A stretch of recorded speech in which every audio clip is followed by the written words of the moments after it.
നമുക്ക് തിരുവനന്തപുരത്തേക്കൊന്ന് പോകാം. തിരുവനന്തപുരത്ത് അതിസുന്ദരിയായി സുനീഷ അയ്യല്ലൂർ ഒരുങ്ങി നിൽപ്പുണ്ട്. ചാലക്കമ്പോളത്തിൽ പൂ മാർക്കറ്റിലാണുള്ളത്. തിരക്കുണ്ടോ എന്ന് നമുക്കൊന്ന് നോക്കാം. സുനീഷ, ഒരിക്കൽ കൂടി ഗുഡ് മോർണിംഗ് ആൻഡ് ഉത്രാട ദിനാശംസകൾ. പറയൂ, ചാലക്കമ്പോളത്തിലെ വിശേഷങ്ങൾ. പൂക്കളം ഒരുക്കാൻ വേണ്ടി ആളുകൾ രാവിലെ തന്നെ ഈ പൂ മാർക്കറ്റിലേക്കൊക്കെ വരുമെന്ന് തോന്നുന്നു. വിപണി ഉണർന്നു കഴിഞ്ഞോ?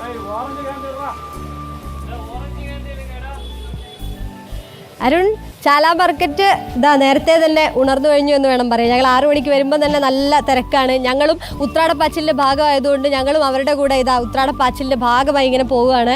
പറഞ്ഞതുപോലെ ചാലയിലെ ഈ പൂ മാർക്കറ്റിൻ്റെ ഭാഗത്താണ് നമ്മളുള്ളത്. ഇതേ രീതിയിലുള്ള തിരക്ക് അപ്പുറത്ത് പച്ചക്കറി മാർക്കറ്റിൻ്റെ അടുത്ത് നമ്മൾ കണ്ടു. പക്ഷെ അങ്ങോട്ട് ഈ സാധനങ്ങളൊക്കെ ഇറക്കുന്നൊരു തിരക്കായതുകൊണ്ട് അവിടേക്ക് പോകാനുള്ള ചില ബുദ്ധിമുട്ടുകളുണ്ട്. അതുകൊണ്ടാണ് ആദ്യം തന്നെ പൂക്കളുടെ ഈ വിപണിയിലേക്ക് വന്നത് എന്നതാണ്.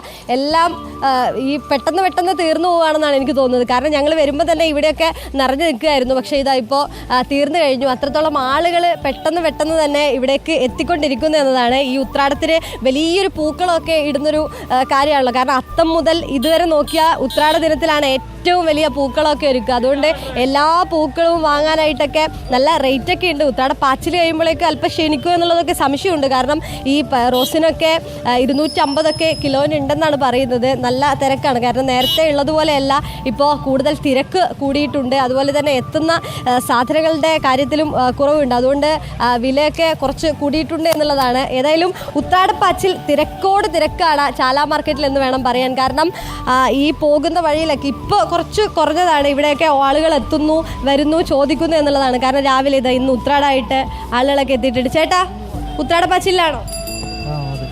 സാധനമൊക്കെ വാങ്ങിച്ചോ? പൂ വാങ്ങിക്കാൻ വന്നതാണ്. ചേച്ചിക്ക് പൂ മേടിക്കാൻ വാങ്ങിച്ചോ? ഡ്രസ്സൊക്കെ എടുത്തു കഴിഞ്ഞു? എങ്ങനെയുണ്ട് ഉത്രാടമൊക്കെ? കുഴപ്പമില്ലാതെ എല്ലാവരും ഈ ഉത്രാട പാച്ചിലിൻ്റെ തിരക്കില്ല. രാവിലെ വന്ന് പൂവൊക്കെ വാങ്ങിച്ചതാണ്. ഈ പറഞ്ഞതുപോലെ നേരത്തെ ഞാനൊരു ഇതിൽ കേട്ടു, വസ്ത്ര വ്യാപാരത്തിലാണ്. കാരണം കൂടുതൽ പേരും ഈ വസ്ത്രം വാങ്ങാനൊക്കെയുള്ള തിരക്കിലാണെന്ന് പറയുന്നത് കേട്ടു. പക്ഷെ ഇവിടെ ഏതായാലും ചാലയിൽ ഈ ആ ടെക്സ്റ്റൈലുകളൊന്നും തുറന്നിട്ടില്ല. പക്ഷെ അതുകൂടി ആകുമ്പോഴേക്കും ഏകദേശം ഒരു 10 മണിയൊക്കെ ആകുമ്പോഴേക്കും വൈബിലേക്ക് മാറും. കുത്തിവരുന്ന പൂക്കളാണ്. അത്ര വൈവിധ്യമാർന്ന പൂക്കളുണ്ട്. മഞ്ഞയുണ്ട്, ചുവപ്പുണ്ട്, അല്ലെ, കടും ചുവപ്പുണ്ട്, മെറൂണുണ്ട്. എല്ലാ നിറങ്ങളും ഇഷ്ടപ്പെട്ടവർക്ക് ആ പൂക്കടയിൽ വന്നാൽ മതി. അതാണ് പൂക്കളെ, ഈ ഉത്രാടത്തിന് പൂക്കളെ ഒരുക്കുമ്പോൾ ഏത് പൂവ് വേണമെന്ന് ആഗ്രഹിക്കുന്നവർക്ക് മഞ്ഞ റോസുണ്ട്, ചുവപ്പുണ്ട്, ജമന്തികളുണ്ട്, ബന്ദിപ്പൂക്കളുണ്ട്, അങ്ങനെ എല്ലാം കൊണ്ട് ചെണ്ടുമല്ലി, അങ്ങനെ വെൽവെറ്റ് പൂക്കൾ, ഈ അരുൺ പറഞ്ഞതുപോലെ എല്ലാ നിറത്തിലുമുള്ള പൂക്കൾ നമുക്കിങ്ങനെ ഇവിടെ വന്നിട്ട് കാണുമ്പോൾ ഈ കണ്ണിനിങ്ങനെ ഭയങ്കര രസമാണ്. ഏത് പൂക്കൾ വാങ്ങണം, ഏത് വാങ്ങിക്കണം. കാരണം നമ്മളിന്ന് തിരുവനന്തപുരം ബ്യൂറോയിൽ ഈ പൂക്കളൊക്കെ സെറ്റാക്കി വെച്ചിട്ടുണ്ട്. പക്ഷേ ഏത് പൂക്കൾ വാങ്ങിക്കണം എന്നുള്ളത് വലിയ സംശയമായി മാറിയിരിക്കുകയാണ്. കാരണം നിരവധി പൂക്കളാണ് ഇവിടെ എത്തിയപ്പോൾ തന്നെ നമുക്ക് കാണാൻ പറ്റുന്നത് എന്നുള്ളതാണ്. എന്തായാലും ഈ അരുൺ പറഞ്ഞതുപോലെ ഉത്രാടപ്പാച്ചിൽ രാവിലെ മുതൽ ആരംഭിച്ചിട്ടുണ്ട്. വൈകുന്നേരത്തോടു കൂടി നല്ല തിരക്കാവുന്നുള്ളതാണ്. നമ്മൾ നേരത്തെ ഇന്നലെയൊക്കെ കടകളിൽ രാത്രി വരെ 11 മണി വരെയൊക്കെ കടകൾ തുറന്നിരുന്നു. ഇന്ന് ഉത്രാടായതുകൊണ്ട് അതിലും രാത്രി, അതായത് 12 മണി വരെയൊക്കെ ഇങ്ങനെ കടകൾ തുറക്കും എന്നുള്ളതാണ് മനസ്സിലാക്കാൻ കഴിയുന്നത്. കാരണം നല്ല തിരക്ക് അനുഭവപ്പെടുന്നുണ്ട് എന്നുള്ളതാണ് നമ്മൾ പറഞ്ഞപ്പോൾ മനസ്സിലായത്. ചേട്ടാ നല്ല തിരക്കുണ്ടോ? തിരക്കുണ്ട്. രാവിലെ തന്നെ തിരക്കാണല്ലോ. ഉത്രാടപ്പാച്ചിലായി കഴിഞ്ഞു. ആകെ മൊത്തത്തിൽ എങ്ങനെയുണ്ട്? ഈ ഇതിലെ പൂവിൽ ഇപ്പൊ ഏതാണ് ഏറ്റവും കൂടുതൽ റേറ്റിൽ വരുന്നത്? റേറ്റ് വരുന്നത് ആ ബ്ലൂ ഡേസി അതുണ്ടല്ലോ, അതും പിന്നെ വൈറ്റ് ജമന്തി. കൂടുതൽ ഡിമാൻഡ് ചെയ്യുന്ന പൂക്കളും അതാണ്. അവർക്ക് അതാണ് വേണ്ടത്. പക്ഷെ എന്ത് ചെയ്യാം, അത് വില കൂടുതലാണ്. വില എത്രയാ? അത് 1 കിലോയ്ക്ക് 500 രൂപ വിലയാണ്. 500. വൈറ്റ് പാൽ വൈറ്റും ഇതുമായിട്ട് 500 രൂപ. ബാക്കിയെല്ലാം വില കുറവുണ്ട്.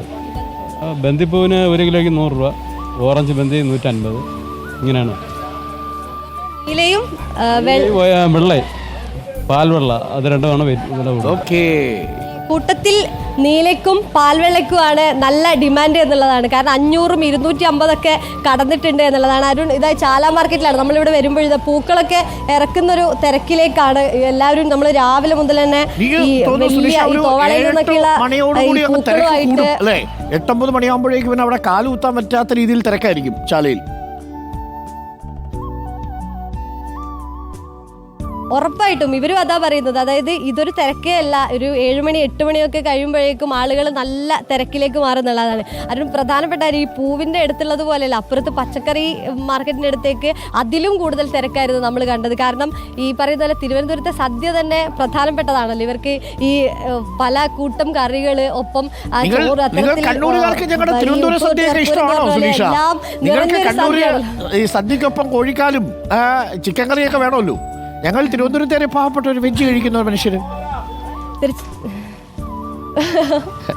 തീർച്ചയായിട്ടും അതില്ലാത്തൊരു ബുദ്ധിമുട്ട് എനിക്കുണ്ട്. ഞാൻ ഇന്നലെ പ്രസാദേട്ടനോട് പറഞ്ഞപ്പോഴും പറഞ്ഞത് ഒരു പൊരിച്ച മീനെങ്കിലും നമുക്ക് വെക്കാന്നുള്ളതാണ്. പക്ഷെ അത് വേണ്ട എന്നാണ് ഇന്നലെ എല്ലാവരും കൂടി കൂട്ടായി എടുത്തൊരു തീരുമാനം. പക്ഷേ ഈ പറഞ്ഞതുപോലെ തിരുവനന്തപുരത്തെ സദ്യയൊക്കെ ഗംഭീരമാണ്. പക്ഷെ അതൊരു ചടങ്ങായി ഭക്ഷണം കഴിക്കാനുള്ളൊരു സമയക്രമം അല്ലെങ്കിൽ അതിനൊരു ക്രമം അനുസരിച്ച് കഴിക്കണം എന്നുള്ളൊരു പ്രശ്നം മാത്രമേ ഉള്ളൂ. പക്ഷെ പായസവും മറ്റേ ബോളിയും ഒക്കെ കൂട്ടി നല്ല ഗംഭീരമായിട്ട് സദ്യ കഴിക്കാന്നുള്ളത് വലിയ കാര്യമാണ്. ഏതായാലും അതുകൊണ്ട് ഈ പറഞ്ഞതുപോലെ